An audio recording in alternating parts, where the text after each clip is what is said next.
So, what's up mga kapasitive? Welcome to my vlog. Welcome to my channel.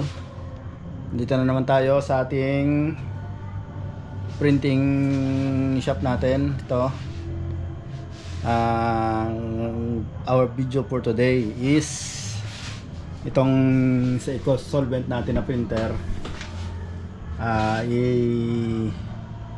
Ipakita ko sa inyo kung paano natin susolusyonan yung mga print na medyo sablay, kung anong dapat natin gawin dito sa eco-solvent printer. So unang-una gagawin natin, magte-test print tayo. So naka-offline, diba? O natin to, lagyan natin ng papel. Natin ng papel dito.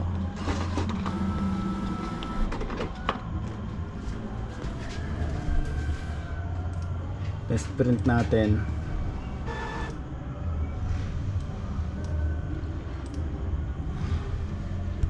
Yan, nozzle check. Nozzle check tayo.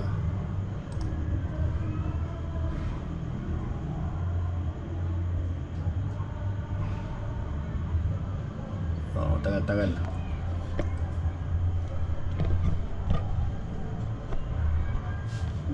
Nozzle check. Galaw-galaw. Yan, print natin. Check natin kung anong kalalabasan. Bale, kahapon hindi tayo nag-print at marami tayong ginawa. Busy tayo kahapon. Yan. Self-check natin.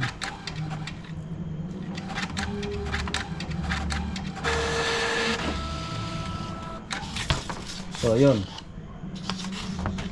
wasak ang itim, wasak ang black, tapos wala nang magenta. Yung cyan okay pa, tapos yung yellow malabo na rin. So ang ginagawa ko dito, nilalagay natin ang cleaning solution. Yan, upo na natin to.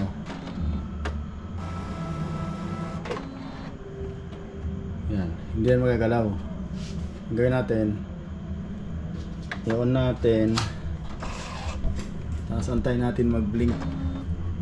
Yan, so bunot. So iuurong na natin to. So, lagyan natin ang cleaning solution dyan sa may damper. Ay, sa may dito. Basta dyan.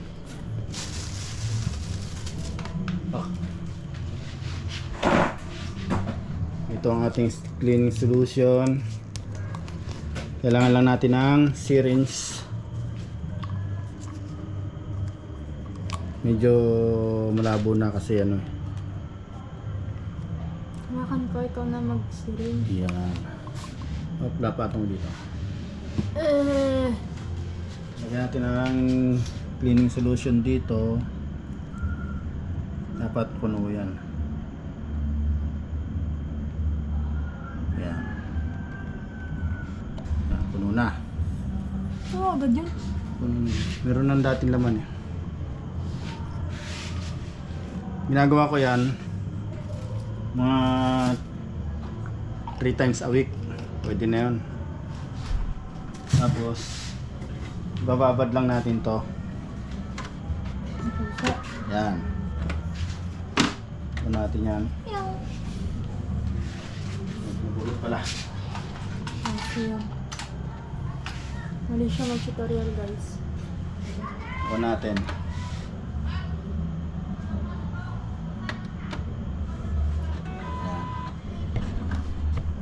So, ibabad lang natin ang mga ilang mga minuto, kahit mga 20 minutes, kaya 30 minutes. So, balikan ko kayo after 30 minutes. So yung mga capacitive, nasa 20 minutes na tayo sa pag-aantay natin dito, no? So sa mga ganitong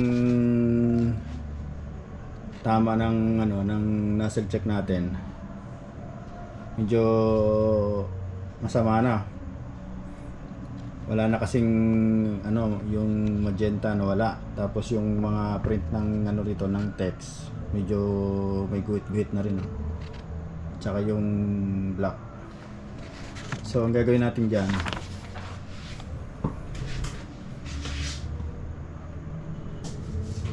pagdating dito, ipa-power ink flashing natin yan. Yan. Power ink flashing. Tayin lang natin. Medyo mabagal-bagal yung ano, ating computer.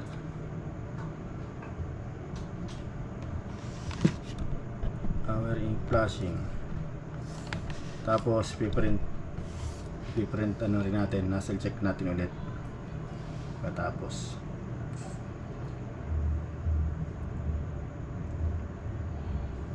Oh, di ba?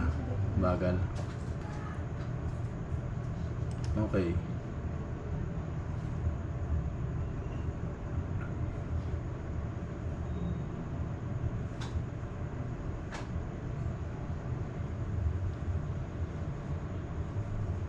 Yung mga ganyang di na makuha sa power ink natin, ink flashing, siguro pag hindi na talaga madala, papaasa natin sa mga ano, technician talaga. O kung sanay naman tayo mag DIY, babaklasin natin yung print head para malinisan. Yan, starting na ng ano, power ink flashing.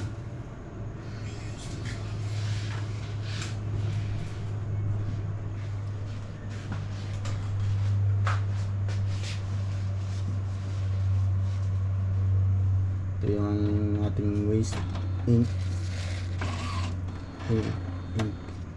waste hose.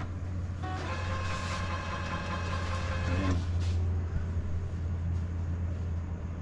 Inubugan na niya dyan yung mga ink na ano, tinatanggal niya dun sa damper.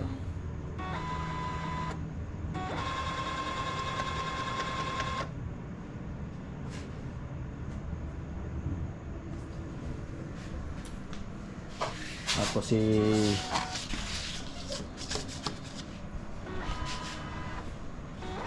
check ulit natin mamaya pagkatapos nyo.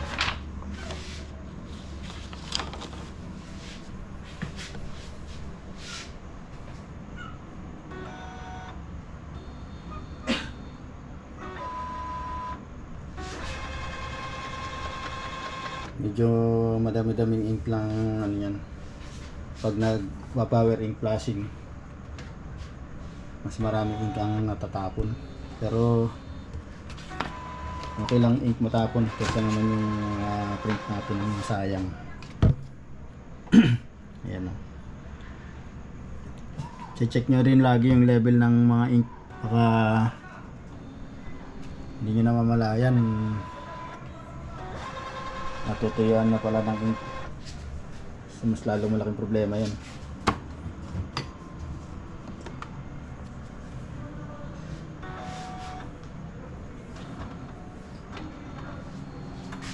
Ayan.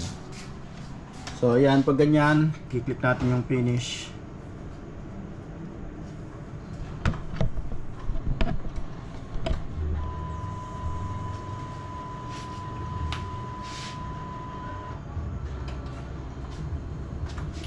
Pero hindi pa siya tapos. Nag-iingay pa siya eh.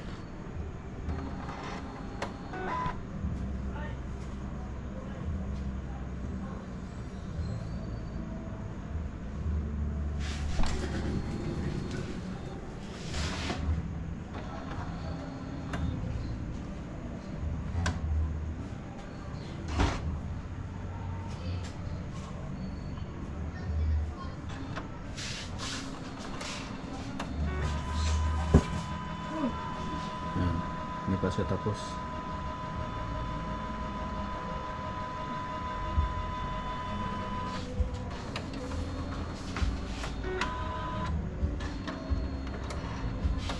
Malalaman yan pag tapos na, pag may lumabas na rito na ano,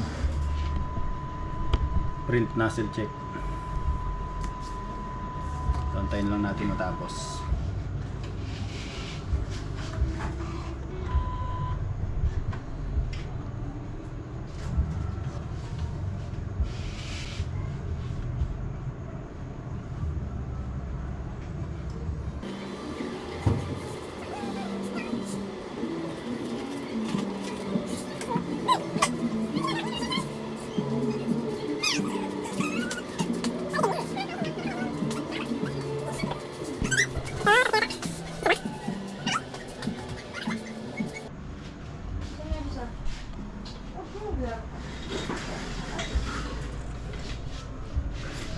Tapos na yata eh. Pero walang lumabas na ano eh. I-print nozzle na. Nozzle check na lang natin.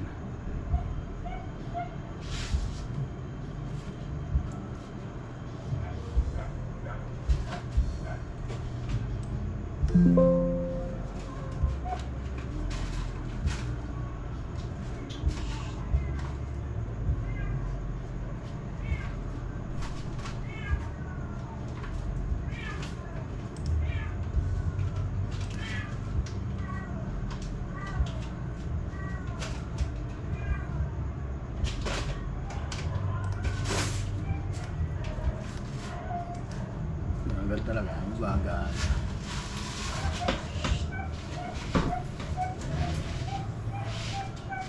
Print natin. Ano ba yan? Napalabas nga eh.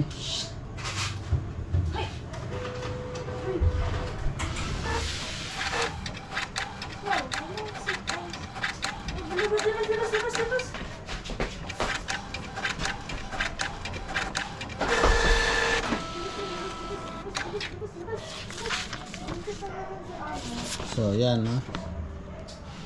Pero yung itim niya, yung dilaw, ay yung yellow na haluan ng itim. Pero buo na yung black, di ba? Buo na pati yung mga letters na maliliit. Nagkaroon na rin ng magenta. So, next procedure natin, ang ginagawa ko dyan,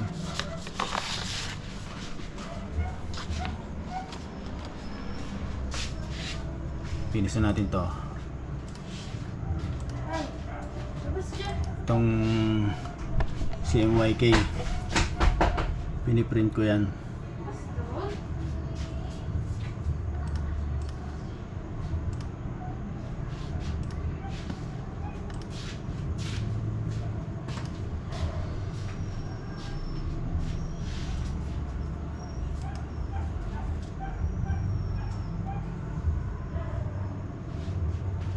Yan. Naka premium glossy at saka nakasagad yung high the settings. Sa all option naka uncheck yung high speed. Okay lang. Tapos print.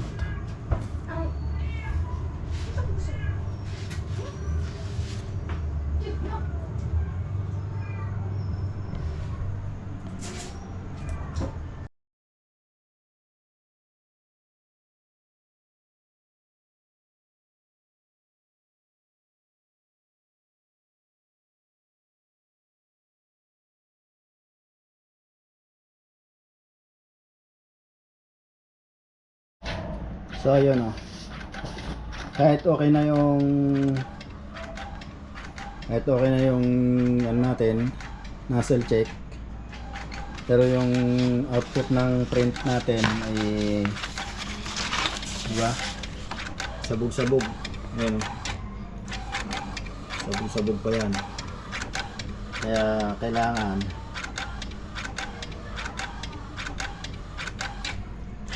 hindi masyadong itim eh. Tapos meron pa ritong blue na lumagpas. Ito, yung white na gitna nawala. Karoon ng blue. Tapos ito cyan, ibang kulay ng cyan. Yung magenta natin may halong itim. Yung yellow okay pa.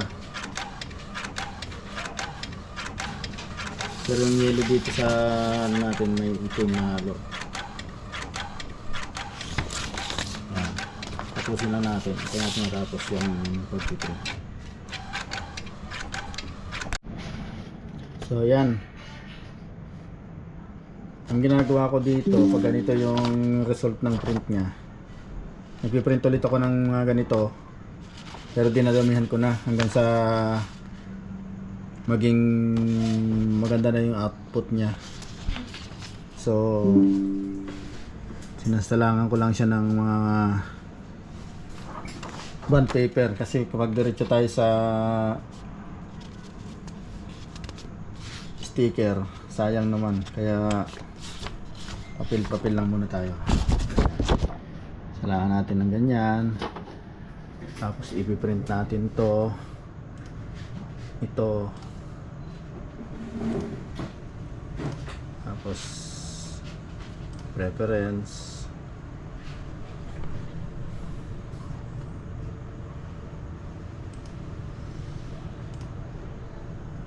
so may nakalagay na eco solvent dyan. Dadagdagan lang natin tong copies nya, gawin natin 3. O, di ba mabagal? Yan, 3 na. Okay lang. Tapos print hanggang sa luminaw na kagaya ng ganyan yung yung print out nya. Yan.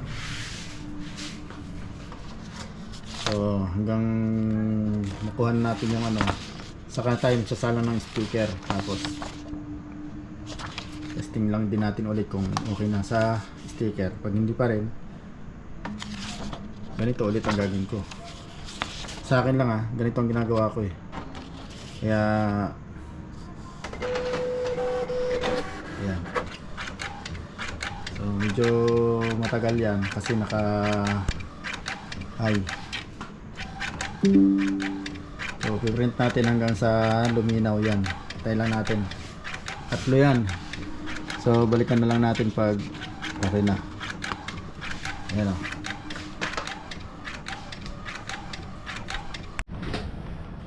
So mga kapasitive, yan. Tingnan nyo. Bali naka 5 print tayo. Yan yung improvement ng ink nya, di ba? Yan. Yung una, puro smudge pa, nagkaroon ng blue dyan sa gilid. Yan o. Tapos itong pangalawa, meron pa rin blue. Yan o. Yung pangatlo, meron pa rin siyang blue pero hindi na siya kasing yan o. Kita pa rin siya Yan. Basta yung itim na may blue pa rin siya. So hindi pa rin ako satisfied. Nag-print pa tayo ng isa. Medyo lumabo yung blue, pero meron pa rin. Hindi lang masyadong halata, pero sa akin kita naman sa akin. Ayan o. Meron pa rin siya, hindi lang masyadong kita. Tapos ito yung pinaka final nya. Yan, malinis na. Yan. So magta-try na tayo mag-print ng sticker. Ayan. Ayan, naka-layout sa atin sa Silhouette Studio. I-print natin yan. So sasalangan na natin siya ng sticker. Ayan. Sticker. 3M yan. Salangan na siya natin ng sticker. Tapos i-print na natin to.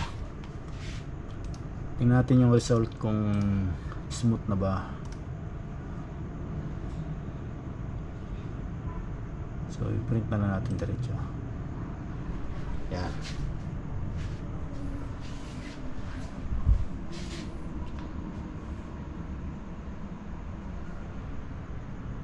Tayo lang natin.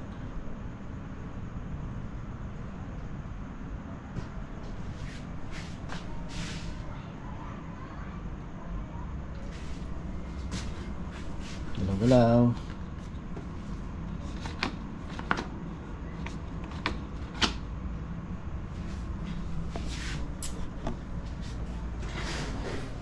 Tayo natin yung print.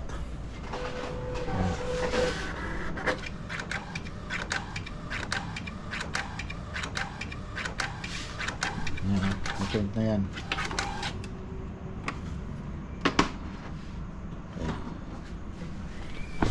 Sige, tayo natin matapos, tapos kakat na rin natin. Alright.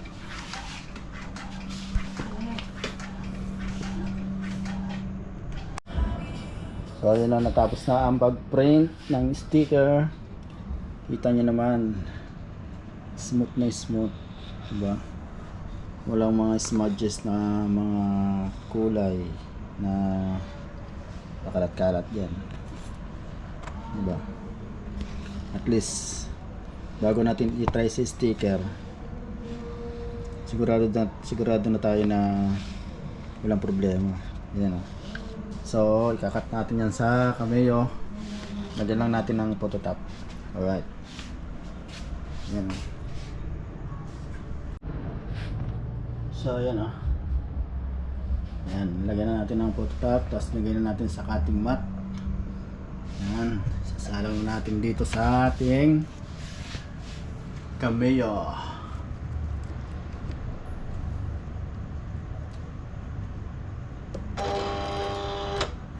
Yan. Hindi, tagdalin mo di. Nasa kamay ko. Ito to. Ay, yung block. Send natin dito.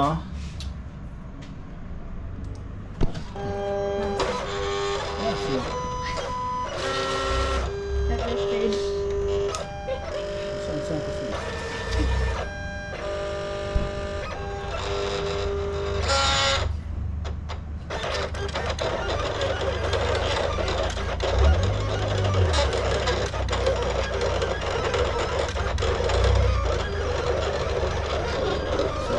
Iskat lang natin yan para maiwan yung ilalim ng sticker.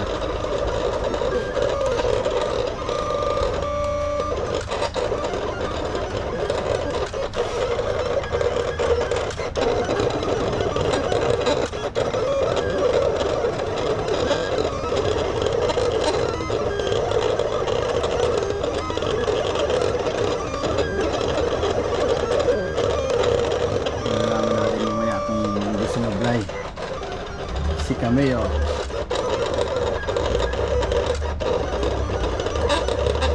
Sana hindi sumablay. Sayang sticker.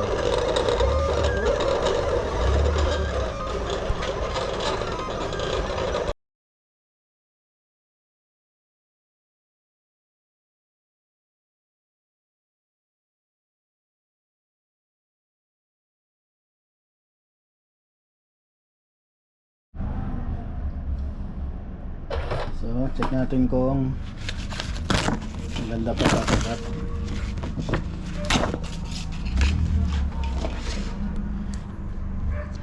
Mukhang lumayo siya sa katotohanan.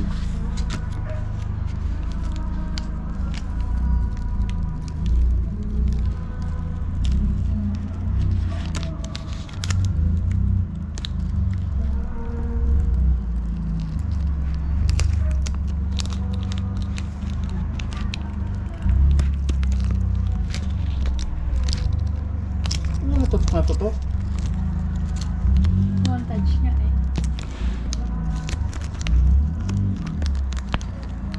Okay.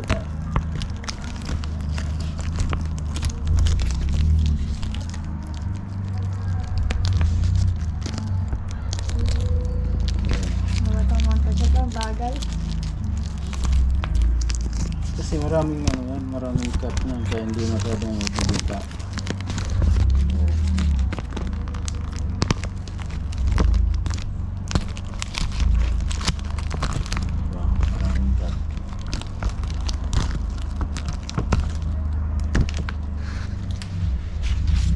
Yun.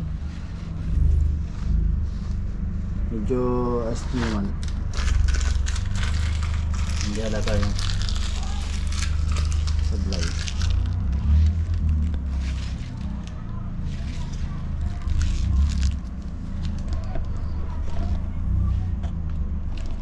So mga positive, ganun lang talagang ginagawa ko pag ano, pag nagkakaproblema ako sa print. Kaya sinisigurado ko bago ko isalang yung sticker, eh wala nang magiging problema. Katulad dito, di ba? Okay na siya, wala nang problema. Di ba lang masayang yung mga bond paper lang naman yan. Tsaka yung mga ink, ganyan talaga pag ano, pag ika-solvent, talagang kailangan natin maggastos ng ano, magastos siya sa ink tsaka sa papel. Pero pag sigurado ka naman na okay na siya sa sticker, saka mo lang siya salangan ng sticker. Yan o. Alright, di ba? Quality naman. Quality naman yung print niya eh. Yun o. So, yun. Hanggang dito na lang ang ating vlog. Masyado na siguro mahaba. Sana may natutunan kayo. At kung may mga mali naman ako nagawa, mag-comment lang kayo sa baba para maitama natin kung ano mga pagkakamali natin.